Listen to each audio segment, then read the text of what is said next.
야고보서 13번째 시간입니다. 오늘은 겸손한 자에게 베푸시는 은혜라는 제목으로 말씀을 나누겠습니다. 겸손한 자에게 은혜를 베푸신다 했는데 겸손한 자가 누구일까요? 오늘 본문 6절이 말씀하는 겸손한 자는 하나님 없이는 살 수 없다고 하는 사람입니다. 그러니까 영적 교만과 반대가 되는 개념입니다. 영적 교만은 뭡니까? 하나님 필요 없다. 내 주먹을 믿어라. 이렇게 돈이 최고고 권력이 최고고 힘이 최고고 이러한 하나님은 종교적 대상일 뿐이지 아무 필요 없다고 치부하고 자기의 지혜와 자기의 힘과 자기의 모략으로 사는 상태와 반대되는 개념. 나는 아무것도 할 수 없어요. 하나님이 도와주셔야 합니다. 하나님의 은혜 베푸셔야 난 살 수 있어요. 그런 사람에게 은혜를 베푸신다. 그렇게 말씀하고 있는 것입니다. 여러분, 누가 지혜로울까요? 하나님을 의지하는 사람이 지혜로울까요? 아니면 자기 힘으로 사는 사람이 지혜로울까요? 우리가 잘 아는 대로 인생은 힘으로 되지 않습니다. 또 욕심으로도 되지 않습니다. 사람들 보면 저마다 힘쓰고 저마다 욕심을 부리고 있지만 그 욕심대로 되거나 그 힘의 결론대로 그것이 내 손에 들어와 있지 않는 것을 알 수 있습니다. 도리어 그 욕심은 영혼의 피폐함을 더 부르게 되는 것을 많이 보게 됩니다.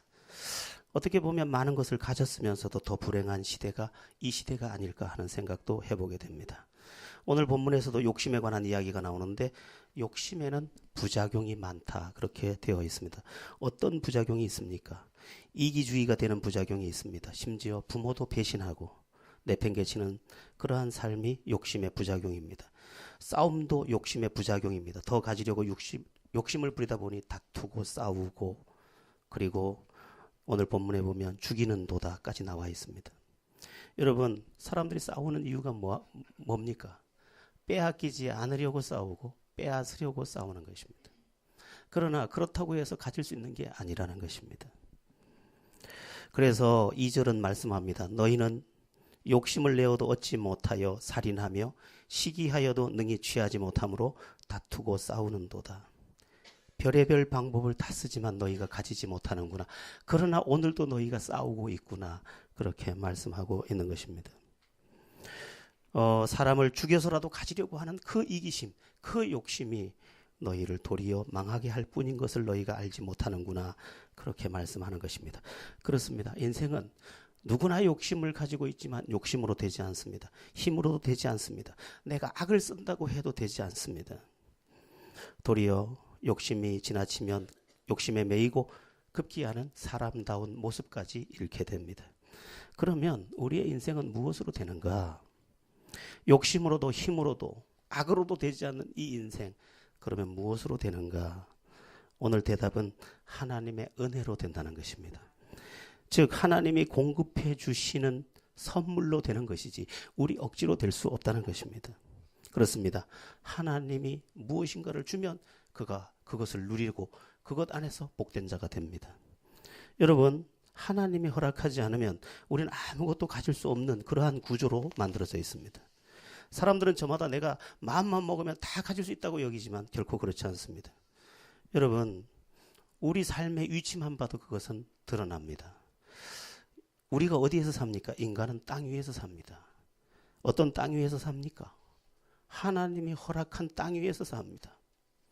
사막도 땅이고 산도 땅이지만 그곳에 살 수 없습니다. 하나님이 허락한 평평한 곳, 하나님이 허락한 샘터가 있는 그 곁에 인간이 마음 먹는다고 거기 살고 저기 살고 그럴 수가 없습니다. 우리 스스로 모든 것을 할 수 있을 것 같지만 하나님이 허락하신 거기만 내가 겨우 비집고 살 수 있는 것입니다. 때로는 하나님께서 지진이나 해일 등을 일으켜서 몇백 년을 살던 터도 여기 그만 살아 하면 살 수가 없습니다. 하나님이 허락해야 살 수 있는 것입니다. 우리의 생명도 보십시오. 저마다 오래 살고 싶지만 오늘 밤이라도 하나님이 그만 데려가면 우리 이 땅에서 하루도 더 남아있을 수 없는 상태가 되고 맙니다. 인간은 스스로 살 수 있는 존재가 아닙니다.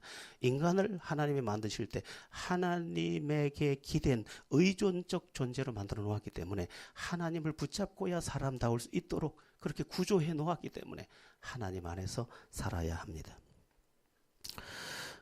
물고기가 물에서 살도록 계획되고 정해졌기 때문에 물속에 들어가서야 비로소 자유를 얻는 것처럼 인간이 하나님 안에 들어갈 때에야 비로소 자유를 얻고 나의 나됨을 찾을 수 있도록 그렇게 설계해 놓으셨다는 것입니다.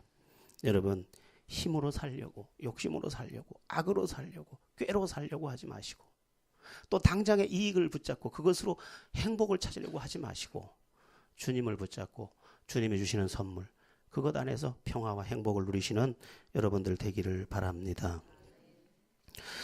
특별히 여러분에게 부탁하고 싶은 것 하나가 있는데, 먼저 부탁할 것은 이것입니다. 우리가 하나님이 주신 것을 먼저 누릴 줄 알아야 한다는 것입니다.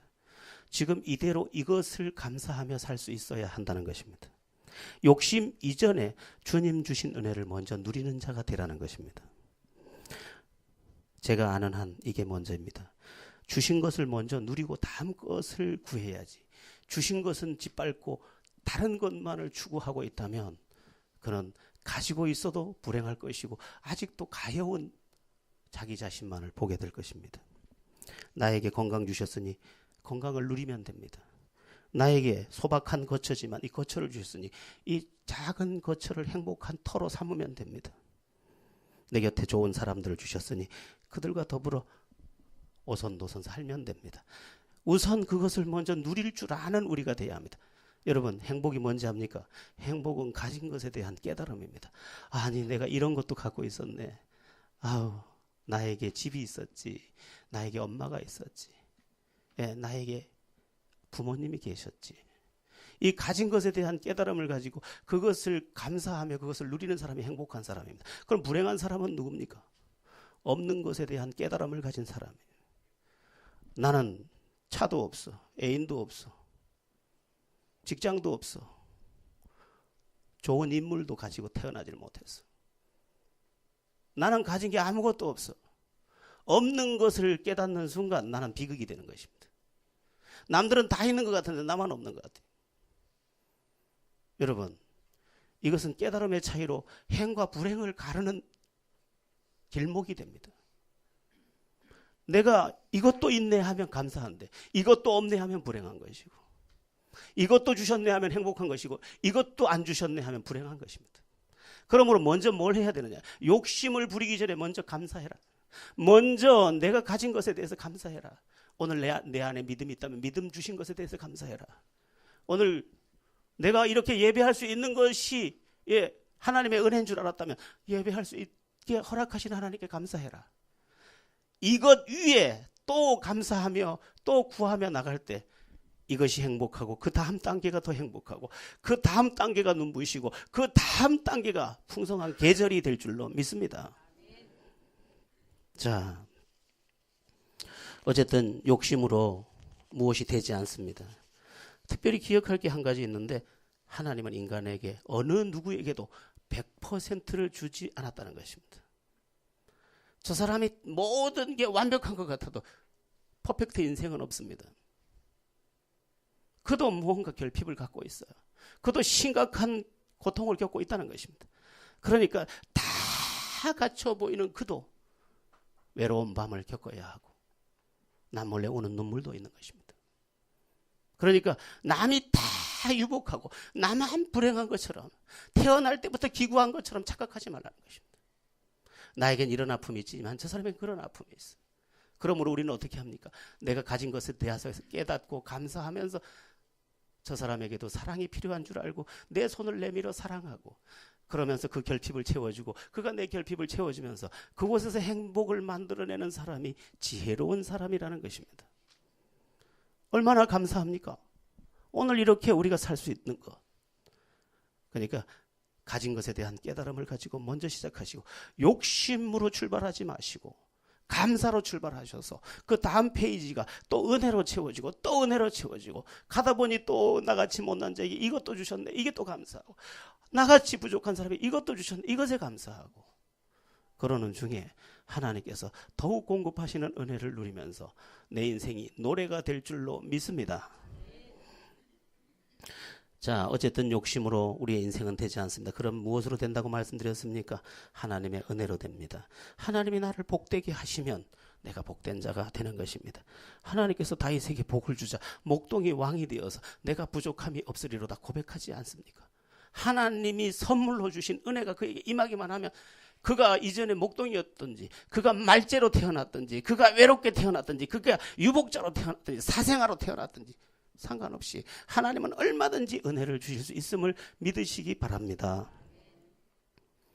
자, 그러면 하나님의 은혜로 되는 우리의 인생인데 그러면 하나님의 은혜를 더 풍성히 받기 위해 우리가 해야 되는 것은 무엇입니까? 오늘 본문은 말씀하고 있습니다. 욕심으로 안 된다는 말씀하심에 이어서 너희가 얻지 못하면 구하지 아니하기 때문이요. 이렇게 말씀하고 있습니다. 하나님이 주셔야 누릴 수 있는 것이 우리의 인생인데 하나님이 주시도록 기도하라는 것입니다. 이것은 다름이 아니라 하나님을 인정하고 하나님을 의지하는 삶을 네 삶이 되게 해라 그렇게 말씀하는 것입니다. 그렇습니다. 하나님을 인정하고 하나님을 의지하는 삶 속에서 우리는 하나님의 선물을 받게 되고 그 하나님의 선물은 우리의 인생을 평안하게 할 뿐만 아니라 더 높게 하는 것입니다. 저는 가끔 생각합니다. 나에게 하나님이 없었다면 나는 지금 어떻게 살고 있을까? 뭐 함부로 판단은 하지 마십시오. 저도 예수 믿기 전에 열심히 살았습니다. 그러니까 뭐 아마 방황했고 뭐 어떻게 했겠지. 그렇지 않습니다. 저도 22살에 사업을 시작해서 죽기 살기로 살아본 사람입니다. 그러니까 저도 어느 정도 살고 있을 겁니다. 아마.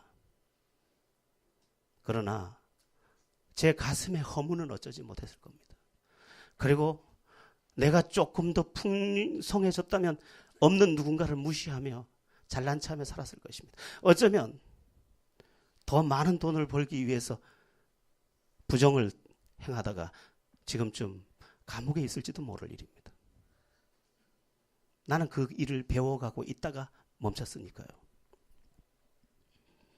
여러분, 저는 지금도 깜짝 놀랍니다. 내 인생에 하나님이 들어오면서 내 인생이 하나님과 연결되면서 내가 그야말로 전혀 다른 인생이 되었구나. 하나님 한 분 만났을 뿐인데 하나님 한 분이 내 인생 전체를 이만큼 바꿔놓다니.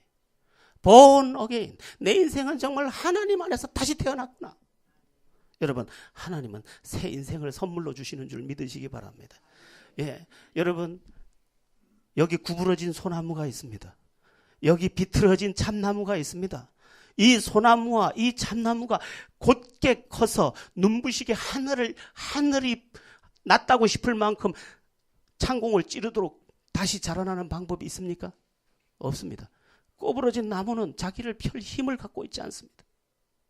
그러므로 그는 운명처럼 구부러진 소나무로 평생을 살아야 되고 구부러진 참나무로 그 바위 틈에서 평생을 살아야 합니다. 그러나 이 소나무가 다시 곧게 되고 창공을 찌르는 나무로 사는 방법이 딱 하나 있습니다. 다시 태어나면 됩니다. 하나님이 그러나 자기는 태어날 수 없습니다. 하나님이 다시 태어나게 하면 되는데 하나님은 우리 인간에게 예수를 믿어서 하나님의 백성이 될 때 다시 태어날 수 있는 길을 제공하셔서 너는 원래 운명적으로 팔자적으로 관상학적으로 구부러진 인생밖에 살 수 없었지만 너를 하나님 안에서 새롭게 곱게 눈부시게 누가 봐도 찬란하게 하나님이 만들어 주실 수 있음을 믿으시기 바랍니다. 하나님은 팔자 운명 다 바꿔주십니다.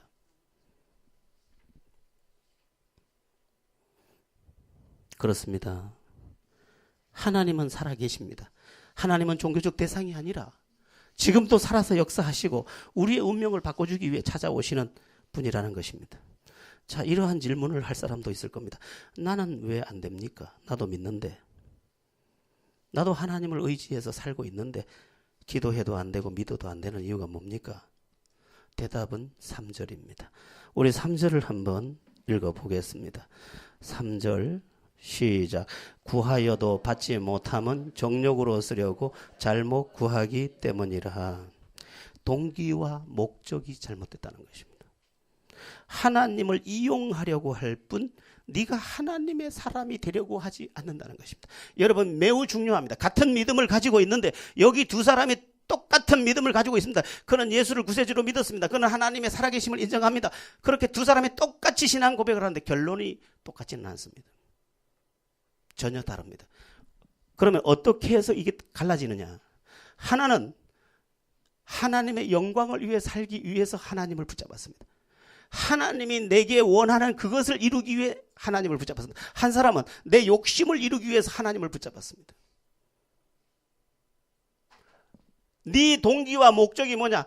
네가 하나님을 부르는 동기와 목적이 뭐냐? 물론 누구나 처음에 교회를 나오는 이유는 내 인생의 아픔을 해결하기 위해서나 내 외로움을 해결하기 위해서나 내 가난을 해결하기 위해서나 내 질병을 해결하기 위해서나 오는 것이 사실이지만 그 이후에 은혜라는 것을 받고 은혜라는 것을 받은 이후에 결정해야 될 게 뭐냐? 내 인생의 동기와 목적이 하나님을 향해 있어야 한다는 것입니다. 우리 주님이 그걸 말씀하는 거예요.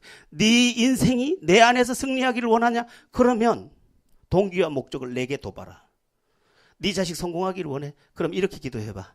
하나님 아버지, 내 아들 김희동이 이 학교에 들어가고 이 학위를 받고 이 교수가 되어 하나님 영광을 위해 살게 해 주옵소서. 그렇게 목적과 동기를 바꿔보라는 것입니다. 우리 김희동이 잘 먹고 잘 살도록 박사학위 받아서 떵떵거리고 살게 해 주시옵소서. 기펴고 살게 해 주시옵소서. 그렇게 하지 말라는 것이죠. 똑같은 기도인데 동기와 목적에 따라서 전혀 달라진다는 것입니다. 구하여도 받지 못하면 정욕으로 쓰려고 잘못 구합니다. 너희가 얻지 못하면 구하지 아니하기 때문이요. 첫째는 하나님을 신뢰하지 않기 때문에 하나님의 은혜를 못 받고, 두 번째는 뭐냐? 동기와 목적이 고장나서 하나님께 받을 것이 없다는 것입니다. 여러분, 하나님에게 중요한 게 있습니다. 뭐냐? 하나님은 속지 않는다는 것입니다. 하나님은 우리에게 이용당하지 않습니다. 하나님은 그 중심을 보시느니라고 하셨는데 하나님이 정확하게 보고, 아 그래, 네가 이것을 통해서 내 뜻을 이루려고 하는구나. 네가 그것을 통해서 나를 영화롭게 하려고 하는구나. 이것을 통해서 네가 나의 도구가 되려고 하는구나. 이것을 보는 순간 하나님의 마음이 뜨거워지고 뜨거워진 하나님의 마음이 뜨거운 손이 되어 우리에게 공급해야 될 것을 공급하고 그 공급한 것은 우리에게 능력이 되는 줄로 믿습니다. 유명한 중국의 허드슨 테일러 선교사는 중국에서 목적이 하나 있습니다. 이 공자 맹자에 빠져있는 이 가련한 사람들, 이 사람들이 어떻게 예수 그리스도를 전하고 이 사람들이 어떻게 그 입술로 찬송하는 것을 볼까. 복음만 전할 수 있으면 아무것도 문제될 게 없었습니다. 그래서 한문을 써가면서, 늦게 배운 한문을 가지고 써가면서 전도를 했습니다. 그리고 그는 자기가 어디까지 들어갔는지 몰랐어요. 들어가 보니까 중국 내륙 한 깊숙한 곳에 들어갔어요. 그런데 다른 선교사들은 지금의 상하이 그 주변에 전부 있었습니다. 더 들어가려면 중국 사람들이 무서워서 들어가지 못했습니다. 그런데 다른 선교사들은 전부 선교를 하면서도 이 동기와 목적이 그렇게 건강하지 않았습니다. 그런데 허슨 테일러는 달았습니다. 이 사람이 예수를 믿어서 이 사람의 입술이 하나님을 찬양한다면, 이 사람들이 예수를 믿어서 이 지역이 복음화된다면, 여기가 하나님의 찬송의 터가 될 수 있다면, 그렇게 생각하고 계속 들어간다. 하나님은 어떻게 했느냐? 겉사람으로는 허드슨 테일러가 다른 많은 선교사보다 약했습니다. 학력도 약하고 인물도 약하고 키도 작았습니다. 그러나 하나님은 허드슨 테일러에게 계속 응답하기 시작했습니다. 그래서 허드슨 테일러를 따라 들어간 선교사만 1000명입니다. 성도가 1000명이 아니야. 선교사가 1000명이 따라 들어갔어요. 하나님은 하실 수 있습니다. 우리가 지금 여기 6층의 큰 예배당을, 어제 의자를 다 집어넣었습니다. 저렇게 장만해놓고 목적과 동기를 하나님께 두고, 하나님 이곳에서 영광 받으세요. 하나님 이곳에서 하나님의 나라의 그 영광을 보세요. 하나님 살아계심의 증거의 터가 되게 해주세요. 우리에게 목적을 두지 않고 하나님에게 목적을 두면 이 터가 기적의 터가 될 줄로 믿습니다. 제가 어느 교회 갔는데 너무 부러워요. 보니까 뭐냐면 자루를 하나 봐. 자루 큰 자루에 보니까 안경이 가득하게 들었어요. 왜 안경이 가득하냐면 전부 치료를 받아가지고 안경을 벗어놓고 눈에 안수를 받고 갈 때 썼는지 안 썼는지 모르고 다 그냥 간 거예요. 하나님은 지금도 당신에게 목적을 두고 당신의 살아계심을 인정하고 당신의 나라의 사무침을 가진 그들에게 지금도 응답하시고 살아계심을 나타내는 줄로 믿으시기 바랍니다. 자, 그러면 하나님이 이렇게 그 뜻대로 구하시면 들으심이라고 했는데 우리가 여기서 잠깐 생각할 게 뭐냐. 우리가 기도할 때 갖춰야 될 세 가지가 있습니다. 첫 번째는 믿음의 기도입니다. 여러분, 하나님은 믿음을 기뻐하십니다. 믿음. 그래서 이렇게 하지 않습니다. 네 학력을 보니 잘 되겠구나. 이렇게 하는. 네 얼굴을 보니 잘 되겠구나. 절대. 네가 예루살렘에 거하던 사람이지 잘 되겠구나. 그렇게 말하지 않습니다. 네가 학위가 있어서 잘 되겠구나. 그래. 우리 주님은 딱 말씀하세요. 믿음대로 될지어다. 내 믿음이 너를 구원하시면 평안을 이가라. 믿음. 그래서 여러분 믿음으로 구하십시오. 믿음으로. 두 번째 뭐냐면 간절한 기도, 진실한 기도가 응답을 받았습니다. 한나의 기도, 히스기야의 기도, 야곱의 기도, 다니엘의 기도, 느헤미야의 기도 다 무슨 기도예요? 간절한 기도, 진실한 기도였습니다. 기도는 신용으로 되는 게 아니에요. 화려한 이야기도 아니에요. 진짜 기도하면 진짜 응답하실 줄로 믿으시기 바랍니다. 세 번째 어떤 기도가 응답을 받느냐? 그 뜻대로 구하면 받습니다. 요한복음 15장은 이렇게 말하고 있습니다. 내 말이 너희 안에 거하고 너희가 내 안에 거하고 내 말이 너희 안에 거하면 무엇이든지 원하는 대로 구하라. 그리하면 다 이루리라. 내 뜻대로 살기 위해서 구한다면 내가 다 들어주마. 네가 뭘 달라고 하든지. 허드슨 테일러가 이렇게 말했겠죠. 하나님 아버지, 의사 보내주세요. 이 사람 죽습니다. 아니면 기적을 보내주세요. 뭐예요? 허드슨 테일러의 기도는 무슨 기도입니까? 이 사람이 하나님을 체험하고 하나님의 백성이 되게 해달라는 거예요. 하나님께서 그 일을 하시는 겁니다. 그래서 하나님은 지금도 살아계신다. 하나님의 은혜로 우리가 모든 것을 할 수 있는데 그 하나님의 은혜로 할 수 있는 모든 것에 그 배후에 뭐가 있느냐? 우리의 믿음이 있어야 하고 또 뭐가 있어요? 우리의 진실이 있어야 하고 그 뜻대로 행하려는 중심이 있어야 한다는 것입니다. 여러분 모두 하나님의 살아계심을 분명히 체험하고 삶에서 하나님께 영광 돌릴 이유가 있는 귀한 삶 살게 되기를 바랍니다. 자, 이제 우리 다 함께 4절을 읽어보겠습니다. 4절입니다. 4절 시작. 간음한 여인들아 세상과 벗된 것이 하나님과 원수됨을 알지 못하느냐. 그런즉 누구든지 세상과 벗이 되고자 하는 자는 스스로 하나님과 원수가 되는 것이니라. 아멘. 4절을 저는 이렇게 해석했습니다. 짧게 해석을 했는데 뭐라고 해석했냐면 죄의 기쁨을 찾지 말고 영적 기쁨을 찾아라. 간음한 여인들아 세상과 벗된 것이 하나님과 원수됨을 알지 못하느냐. 세상의 기쁨, 죄가 주는 기쁨을 찾지 마라. 하나님이 주는 진짜 기쁨, 영적 기쁨을 찾아라. 이렇게 말해주고 있습니다. 여러분, 바다를 항해하는 배에서 목이 마르다고 바닷물을 퍼마시면 어떻게 됩니까? 물이지요. 출렁거리는 물이에요. 틀림없는 물이지만 목이 마르다고 그거를 마시는 순간 어떻게 됩니까? 목이 타게 됩니다.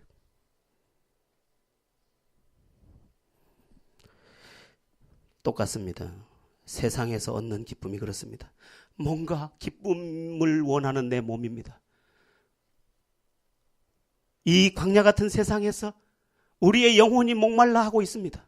사막을 걸어가면 저절로 목이 마른 것처럼 이 인생을 걸어가는 이 삶에서 무언가 갈증을 느끼는데 그것을 기쁨으로 채워야지만 해소가 됩니다. 그러므로 우리는 기쁨을 찾는데 잘못된 기쁨을 찾지 말라는 거예요.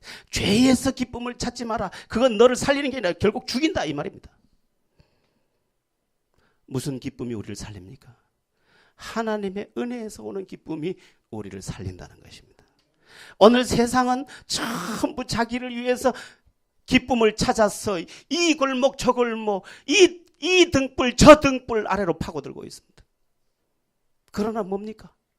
결국은 자기를 죽이고 있는 것입니다. 하나님이 주시는 기쁨은 굉장히 경건하고 거룩하고 아름다우며 실제로 우리의 목마름을 다 해결합니다. 남편을 5번 바꾸고 6번째 바꾼 여인에게 예수님이 말씀하셨습니다. 이 물을 먹는 자마다 다시 목마르냐니와 내가 주는 물을 마시면 영원히 목마르지 아니하리니 내가 이것을 믿느냐. 이것은 사마리아 여인에게만 했던 말이 아닙니다. 오늘 우리가 똑같습니다. 네가 죄로 인하여 그 기쁨을 마시면 행복할 것 같지, 해갈이 될 것 같지. 그렇지 않아. 요즘에 열왕기상을 공부하고 있는데 솔로몬이 여자가 1000명이요. 기록된 것만 1000명이에요. 아무리 열심히 돌아다녀도 다음 여자를 만날 때까지 3년이 걸려. 그러나 그가 전도서에서 밝힌 이야기는 뭡니까?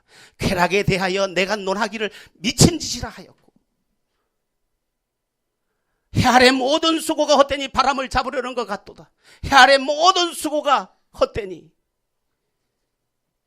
모든 것이 헛되다. 다 해봤는데, 해 아래라는 것은 하나님 아래와 반대 개념이에요. 그 육신의 태양 아래서 살아보니까 다 헛되더라. 부귀와 영화도 헛되고 많은 책을 지었으나 그것도 헛되니. 무슨 얘기를 하려는 겁니까? 전도서의 강조점은 하나님만 진짜라는 거예요. 하나님만. 여러분, 하나님만 진짜예요.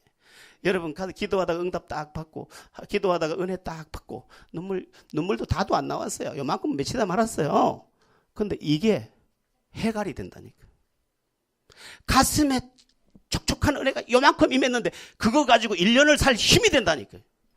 죄악으로 말미암은 기쁨은 그때뿐이고 더 괴롭고 더 고통을 불러.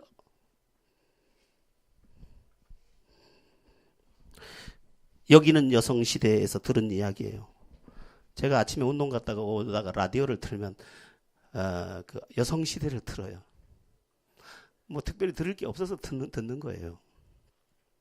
거기에 뭔 사연이 하나 올라왔더라고요. 저는 올해 50세 되는 남자입니다. 제 아내의 이야기를 하려고 합니다. 그러면서 쭉 섰어요. 그런데 사업이 망하고 둘째 아이는 장애를 갖고 태어났는데 자기가 벌어다 주는 돈으로 살림하기가 참 빠듯하고 힘들었대요. 그래도 착한 아내가 잘 참아줬는데 하루는 부탁을 하더랍니다. 여보, 나도 어디가 출구가 있어야 되니까 와인바에 가서 좀 그 와인 동호회에 가서 좀 친구도 만나면 안 될까? 그래서 너무 미안해서 갔다 오라고 했더니 한 1년 다녀오더니 연락이 왔더랍니다. 나랑 헤어져 줘. 남자 생겼어. 이러더라는 거예요. 그렇게 착한 여자도 이렇게 할 수 있나요? 그리고 장애가 있는 이 아이 어떻게 해야 할까요? 아이도 다 필요 없이 당신 다 갖고 서류에 도장만 찍어달라고 하고, 그 남자도 내 아내와 결혼하기 위해 이혼한 상태라고 합니다. 여러분, 그 여자가 그러면 그렇게 가서 행복할 것 같습니까? 천만의 말씀입니다. 인생은 양심이라는 걸 가지고 있어서 그 가책의 목줄에 눌려야 합니다. 인생은 그렇게 단순하지가 않아요. 오늘 즐겁다고 해서 끝나는 게 아니에요. 묵묵하게 하나님의 은혜의 길을 따라가다 보면 하나님이 어느 날 회복의 길을 줄 것인데, 못 기다려서 나를 찌르고 나를 사람 같지 않은 사람으로 만들고 마는 것이죠. 여러분, 믿음 안에서의 기쁨을 추구하십시오. 그리고 그 기쁨이 진짜 기쁨이 되어 내 터가 되게 하십시오. 그러면 밥 먹어도 기쁘고, 일해도 기쁘고, 산을 가도 기쁘고, 들을 가도 기쁘고, 이미 내게 기쁨이 있기 때문에 다 기쁠 줄로 알아요. 자, 이제 우리 5절을 한번 보겠습니다. 5절입니다. 시작. 너희는 하나님이 우리 속에 거하게 하신 성령이 시기하시기까지 사모한다 하신 말씀을 헛된 줄로 생각하느냐. 5절에서 주목할 것은 성령을 탄식하게 하지 말라는 것입니다. 여러분, 우리 믿음에서 매우 중요한 게 있는데 그게 뭐냐 하면 성령입니다. 우리가 예수님을 구세주로 영접할 때 무슨 사건이 동시에 일어나냐면 하나님의 영이신 성령이 우리 안에 쑥 들어옵니다. 그 성령이 와서 뭘 발생시키느냐? 믿음을 발생시키고요. 그 다음에 눈을 열어서 하늘의 것들을 보게 합니다. 네. 지혜와 계시의 정신을 주사 에베소서는 틀림없이 말하고 있습니다. 지혜와 계시의 정신, 이 커튼을 여는 순간 밖을 볼 수 있는 것처럼 성령이 와서 눈꺼풀을 탁 들어서 하나님을 알아보게 하는 것입니다. 하나님의 말씀을 이해하게 만들어줍니다. 그 다음에 선한 감정을 줍니다. 그리고 선한 의지를 줘서 주를 붙잡게 만듭니다. 성령이 와서 믿음도 주고 또한 성품까지 완전히 바꾸는 역사를 시작합니다. 그런데 성령을 탄식하게 해서 성령은 어떤 경우를 만나게 되느냐. 성령은 인격을 가졌기 때문에 성령을 슬프게 하면 서서히 우리에게서 멀어지게 됩니다. 성령이 멀어지게 되면 어떻게 됩니까? 내 안에 눈이 열렸던 것이 서서히 닫히고, 내 안에 있던 믿음이 서서히 닫히고, 내 안에 있던 선한 감정이 서서히 닫히고, 내 안에 있던 선한 의지가 서서히 닫히면서 하나님을 붙잡는 힘도 잘 안 생기고, 하나님의 기쁨이 되는 찬양도 감격이 되지를 않고, 믿음도 있는 것 같았는데 믿음이 없고 빈 껍데기만 딱 남았어요. 30년을 믿었으니 습관적으로 다 하고, 기도시키면 다 하고, 봉사시키면 다 하고, 인도하라면 다 하지만 내 안에 감격은 이미 부도가 났어요. 그러니까 여기서 말하는 건 뭐냐 하면, 앞에 말씀과 연결하면 너희들이 죄의 기쁨을 찾는 순간 성령은 너희 안에서 탄식하고 성령은 너희에게 소멸되어 서서히 나갈 것이며, 성령이 소멸되어 나가는 순간 너희들은 종교인으로 남고 빈 껍데기만 될 것이니 하나님을 찬양하고 싶은 마음이나 하나님 뜻대로 살고 싶은 것이 다 사라져 너희는 아무것도 아닌 존재가 될 것이고, 기도의 혜택, 은혜의 혜택, 능력의 혜택, 말씀의 혜택 밖에 있겠구나, 이런 말씀이 되는 것입니다. 그래서 성령을 근심하게 하면 안 돼. 성령을 기쁘시게 해야 돼. 성령을 기쁘시게. 성령을 인정하고 성령의 충만함의 은혜를 구하고 그 성령께 자꾸 순종하면 성령이 기쁘니까 자꾸 나를 가까이 하면 나를 충만하게 채워주는 것입니다.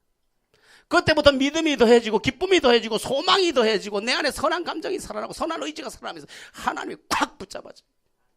주여 하고 딱 잡으면 주님이 진짜 딱 잡혀진다. 뭐 주여 3창 하기 전에 이미 다 끝났어요. 주여 한 번 했는데 벌써 은혜가 확 와버렸는데. 성령을 탄식하게 하지 말고 성령을 기쁘게 하는, 그래서 성령의 은혜 안에서 내 믿음이 진정한 행복이 되는 영광의 삶을 사는 여러분들 되기를 예수 이름으로 축원합니다. 자, 제가 성령 이야기를 했는데 성부, 성자, 성령 하나님은 삼위일체로 계시며 그 각 역할이 구원론적으로 다릅니다. 성부 하나님은 우리를 구원할 대상으로 지정해서 예정하고 선택하는 일을 하시고, 성자 예수님은 우리의 죄를 대속해 우리 대신 십자가에 못 박혀 죽으시고 우리의 부활의 첫 열매가 되기 위해서 먼저 살아나셨습니다. 그러면 성령 하나님은 뭐 하냐? 그 사실을 믿고 그 사실을 받아들여서 내가 구원받고 내가 영광된 삶을 살도록 역할을 합니다. 그런데 그 성령이 탄식해서 떠나가면 나는 빈껍데기. 하나님이 살아계시고 하나님이 예정하고 선택한 게 다 그냥 막연한 이야기야. 교리야, 교리. 예수님이 십자가에 못 박혀 준 게 그냥 슬퍼. 아무것도 아니에요. 우리 모두 다시 성령이 기뻐하시는 것 안에서 성령님의 회복해 주시는 그 믿음과 은혜를 충만히 누리게 되기를 축원합니다. 자, 이제 마지막으로 6절을 보겠습니다. 6절입니다. 6절 다 함께 합독하겠습니다. 시작. 그러나 더욱 큰 은혜를 주시나니 그러므로 일렀을 때 하나님이 교만한 자를 물리치시고 겸손한 자에게 은혜를 베푸시느니라. 아멘. 여기 겸손한 자가 누구라고 했습니까? 처음에 하나님 없이는 못 살겠다고 하는 그가 은혜를 받나니. 저희 아들, 큰아들 생일이 8월 17일인데 그 8월 17일이 참 좋아요. 저한테 8월 17일 잠언 8월 8장 17절. 나를 사랑하는 자들이 나의 사랑을 입으며 나를 간절히 찾는 자가 나를 만나리라. 하나님은 누구에게 당신의 사랑과 당신의 은혜를 주시느냐? 당신을 사랑하는 사람, 당신을 간절히 찾는 사람. 다시 말하면, 한마디로 말하면 하나님 없이는 못 살아요 하고 하나님 앞에서 자기를 낮춰서 스스로 겸손해진 그 사람, 그 사람이 그 은혜를 받는다는 것입니다. 여러분, 예수님께서 이 땅에 오셔서 처음 말씀을 선포하실 때 처음 하셨던 처음 메시지 가운데 첫 문장이 뭐냐? 심령이 가난한 자 복이 있나니 천국이 저희의 것이며. 심령이 가난한 자가 누구냐? 하나님의 은혜에 대해서 목이 말라 죽을 지경이 된 사람, 하나님 없이는 안 되겠다고 철저하게 인식한 그 사람, 그 사람이 복이 있다는 거예요. 오늘의 결론이 그것입니다. 하나님이 필요하냐? 하나님이 너에게 진짜 절실하냐? 그렇습니다. 하나님. 난 하나님 없이 못 살아요. 이 사실을 인정하고 하나님을 온 존재, 자기의 전 존재를 동원해서 붙잡고 매달린 그 사람, 그가 바로 승리의 계가를 하나님 아래서 부를 사람이고, 하나님이 살아계시다는 것을 다른 것을 통해서 증명하는 것이 아니라 자기의 삶으로 증명할 수 있는 사람이에요. 여러분, 우리는 우리에게 물어봐야 돼요. 나는 내 삶으로 하나님을 증명할 수 있느냐? 나를 보세요, 나를 보세요, 나를 보면 알 것 아닙니까? 이렇게 말할 수 있는 하나님이 내게 있느냐, 이것이요. 고향 교회에서 왜 날 안 부르나 몰라요. 가면 간단하잖아. 나를 보세요. 그럼 다 은혜 받을 낀데.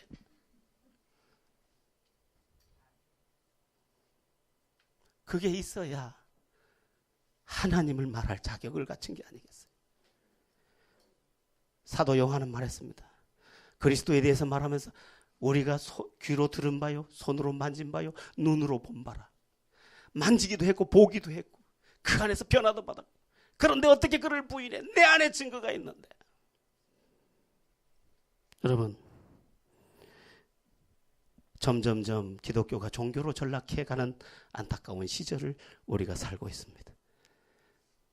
우리 어머니 세대들은 전부 하나님 살아계심을 인정했고 그 안에서 인생을 다 불행해서 행복의 나라로 이사를 했는데, 현대 크리스찬들은 점점 이제 쉬운 예배, 편안한 예배, 그리고 좋은 시설, 여기에 다 빼앗겨서 액세서리만 가득하지만 실체가 없는 것 같은 그런 신앙생활을 하고 있는데, 이제 우리는 다시 한번 겸손한 자에게 은혜를 주신다는 이 말씀 기억하고, 주님께 다시 한번 나갑니다. 주님 없이 난 아무것도 아니에요.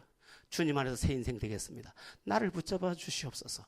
그러면서 그 믿음 안에서 승리하는, 승리의 증거가 있는, 하나님 살아계심의 증거가 있는 여러분의 삶 되기를 주 예수 이름으로 축원합니다.